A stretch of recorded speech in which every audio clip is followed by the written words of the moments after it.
Hey, what's up guys? Today I'll show you an adventure horror film, The LAIR. Spoilers ahead, watch out and take care. The film begins with a text talking about a bombing incident in 2017. The text explains that the US military had deployed a giant non-nuclear bomb on a remote insurgent province. However, there's more than just meets the eye. So what we're about to see is the truth behind the bombing. A group of fighter pilots led by Captain Kate is suddenly attacked by some missiles. The pilots try to protect themselves by deploying countermeasures, but it's of no use. One of the missiles strikes Kate's jet, and it makes her think of some memories with her family at home. Kate crashes into the ground and is saved by her teammate, but a group of insurgents arrive with their rifles. Kate's teammate asks her to play dead and tries to shoot at the insurgents, but he gets shot down. Kate continues to play dead to trick the insurgents and uses her deception to kill two of them. One insurgent charges Kate with his sword, but he is shot down by her teammate, who still has some life left in him. Kate bids an emotional goodbye to her teammate and tries to radio for support, but there is no response. It turns out one of the insurgents survived the fight and he is reunited with his other teammates. The insurgents find Kate and attack her with their guns. She shoots back at them and refuses to surrender despite being greatly outnumbered. Kate does her best to fight her opponents and manages to land a few shots, but she runs out of bullets, so she's forced to run into a mysterious entrance to a cave. To hide from the insurgents, Kate brings out one of her glow sticks and explores the cave, which actually turns out to be some kind of bunker. The insurgents follow after her, and tensions rise as Kate tries to avoid her enemies. After some exploration, Kate reaches a strange room where she finds a rotting corpse. Kate is confused to see this, so she investigates the room and finds a piece of paper with some Russian words written on it. Kate quickly realizes that this is a testing lab for human subjects, as there are multiple pods with bodies inside. Kate finds a portable hard drive and takes it, but the insurgents also reach the lab. They are shocked to see the bodies inside the pods, and Kate makes use of this distraction to surprise the insurgent. She takes him down and steals his weapon to protect herself. The insurgents shoot at Kate and end up breaking one of the pods. This causes the body inside the pod to fall out of it. Kate manages to avoid the bullets and finds a vent, so she decides to enter it. Kate slowly walks through and avoids the searching insurgents. Suddenly, the fallen body wakes up and is revealed to be a deadly monster. It kills one of the insurgents and feasts on his flesh. Meanwhile, Kate is caught by an insurgent, but she uses a flare to take him down and climbs up a ladder. Another insurgent holds onto Kate's leg and doesn't let go, no matter how many times she kicks him. However, the monster appears and kills him with a single slash. Shocked and confused, Kate runs away and narrowly escapes the monster by getting out of the cave, but she also gets injured in the process. Kate shoots the monster with her rifle, but that isn't able to kill it, so she ties a chain around the doors to trap it inside. Kate is confronted by an insurgent nicknamed Beardy, but he quickly runs away after noticing the monster. Kate tries to find her way to safety, but time starts to run out as her injuries grow worse. Suddenly, a team of American soldiers finds Kate, and they reveal that they were sent here to look for her. A cornrowed soldier thoroughly searches through Kate's body and takes away her locket as well as the hard drive. Kate begs the team to leave this province as soon as possible, but the soldiers don't take her seriously and bring her to their camp. Kate meets with the major, and Beardy is also shown to have been apprehended by the American soldiers. Kate tells the major about the Russian bunkers and the deadly monster, but he doesn't listen to her bullshit because he thinks it's ridiculous. Kate remains adamant that what she saw was real, but the major mocks her by saying she doesn't have any combat experience. That's when Sergeant Hook shows up and vouches for Kate, but even then, the major refuses to act on Kate's advice.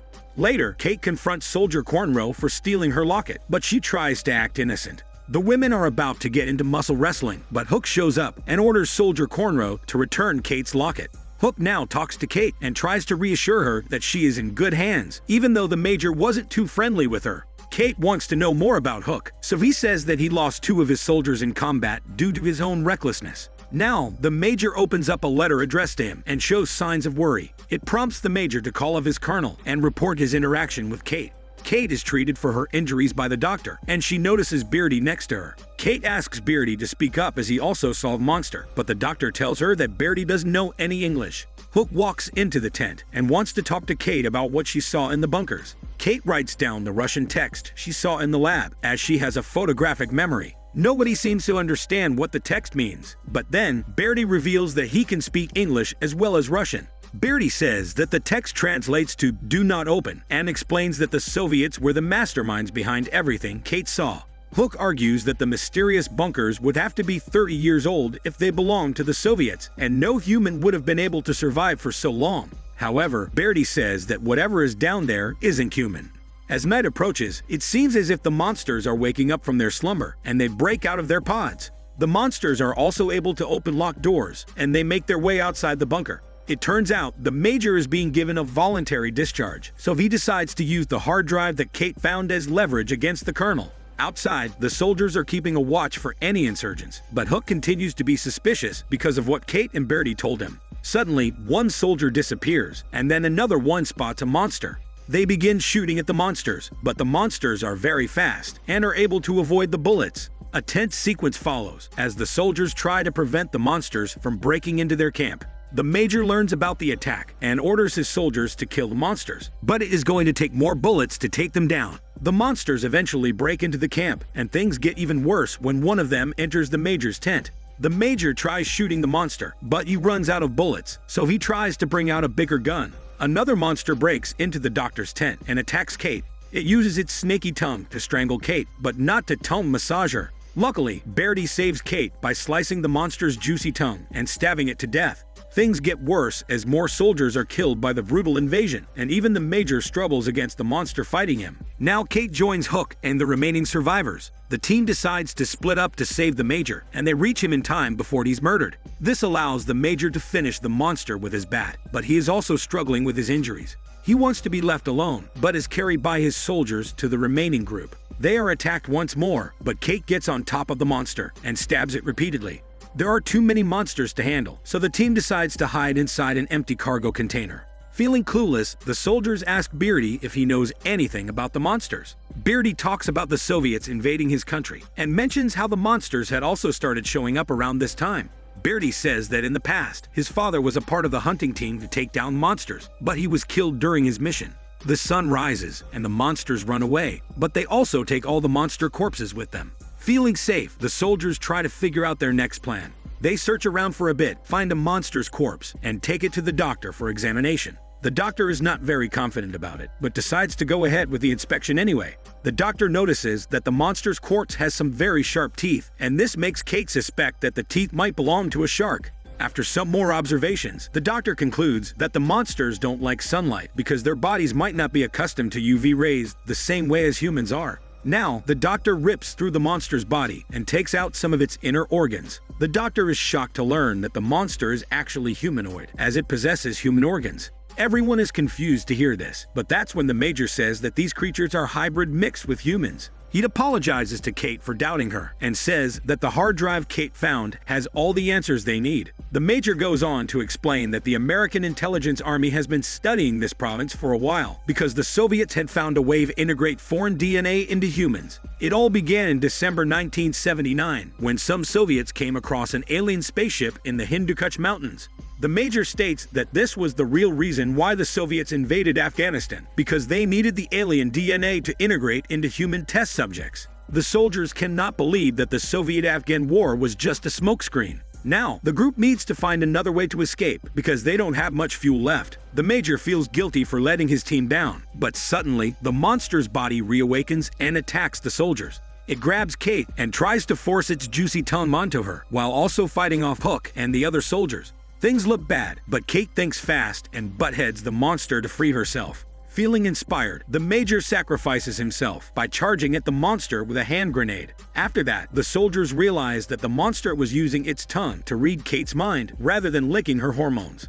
Kate says that they should blow up the Russian bunkers because she knows where they are. The soldiers agree with Kate and also decide to free Beardy. However, Beardy doesn't want to walk away because he wishes to avenge his father's death. Kate, Hook, and the others get together and come up with a plan to blow up the bunkers with whatever ammunition they have left. Everyone loads up on weapons and reaches the bunkers. There, they plant all their bombs. However, Kate drops her locket in the process, so Hook pauses for a moment to give it back to Kate. This allows a monster to grab Hook and take him away from his team. The bombs are ready to be triggered, but Kate receives a radio signal from Hook and decides to go back inside to save him. The soldiers are against the idea at first, but eventually agree with Kate. They get into a lift and are lowered down by the doctor, who is operating the lift through an army vehicle. However, the doctor's radio catches a frequency alert, warning everyone to abandon the area within the next 20 minutes. The doctor immediately alerts Kate and the others about it, but they decide to carry on, regardless of the danger. Meanwhile, Hook is attacked by a monster that tries to read his mind by using its tongue. Hook acts fast and cuts the juicy tongue off, thus allowing him to kill the monster. Hook finds the body of a dead soldier and arms himself with his weapons. Kate tries to contact Hook for his location as the team searches for him in the lab. On the other side, Bertie finds some more test subjects and seems to identify them as his people. This leads him to suspect that his own father was also a victim of the Soviet experiments. Kate switches on the lights, and it leads the team to discover a giant monster resting inside a giant pod. Hook radios Kate so that he can reach her, but he is suddenly confronted by a monster. Meanwhile, the doctor is attacked by some of the insurgents, who notice him inside the vehicle. More monsters start to hatch, so the soldiers escape and lock the door, but someone needs to stay behind to keep the door shut. The British soldier volunteers to sacrifice himself and convince the others to run away. Tensions rise as Soldier Cornrow notices another monster and stays behind to fight it. Kate wants to help her, but Hook asks Kate to stay with the team inside the lift. Soldier Cornrow struggles against her opponent, but is able to gain the upper hand and kill it with a fire extinguisher. However, another monster shows up and kills her before Hook can make it. The monster starts feasting on its new meal. On the other hand, the British soldier runs out of strength, so he lets go of the door. He then charges at the monsters with a grenade and triggers a massive explosion inside the bunker. Hook manages to hide from the blast, while all the nearby monsters are killed. The vehicle starts to get dragged down into the bunker because Kate and the others are now getting attacked by monsters piling up on the lift. Meanwhile, the doctor struggles to fight against the insurgents, but to no match. He has to surrender to the insurgents. Beardy faces off against a monster and realizes that it is actually his dad, who has been genetically modified, but soon he gets killed by it. The vehicle eventually drops down into the bunker. Luckily for Kate, she is able to get out of the lift just in time before the crash and is reunited with Hook. Kate and Hook manage to get out of the bunker and kill the insurgents attacking the doctor. The survivors notice a jet nearby, so they quickly get into a car and drive away as far as they can. The jet deploys the giant bomb and destroys all the bunkers, hence leaving no trace of the bunkers behind. Kate, Hook, and the doctor survive the explosion, and Kate reveals that Soldier Cornrow managed to hand over the hard drive to her before sacrificing herself. The movie ends with the survivors trying to drive away to safety, but they face issues with the car. This is Daniel CC Movie Channel. Stay safe and enjoy your day.